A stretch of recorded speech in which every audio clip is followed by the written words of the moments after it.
જો કદાચ મારી કૃપા વિશેષ અનુભવ કરવી હોય તમારા જીવનમાં તો રામ નામ જેટલા જપ વધાર કરશો એટલી હું રોમ વાળી મેલડી વધાર તમારી પર પ્રસન્ન રહે.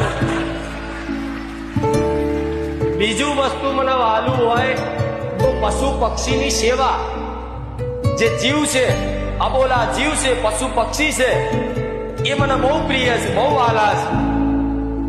અને એ પશુ પક્ષીની સેવા જો કદાચ મારો કોઈ ભક્ત ભલે એની જોડે કદાચ મુઠ્ઠી ચોખા હોય, મુઠ્ઠી જુવાર હોય, એ રીતે કદાચ જુવારે તે કબૂતરા નાખશે ને તો એ મારો પ્રિય ને વાલો ભક્ત બની જશે. આવું માતા. પણ આ બે વસ્તુ જો કદાચ મારી વિશેષ કૃપા જીવનમાં અનુભવ કરવી હોય તો આ બે વસ્તુ જીવનમાં કદાચ અમલ કરી લેજો. હું રોમ વાળી મેલડી, હું કુખાર મેલડી 24 કલાક તમારી જોડે ના અહેસાસ કરાવું મારું નામ રોમ વાળી.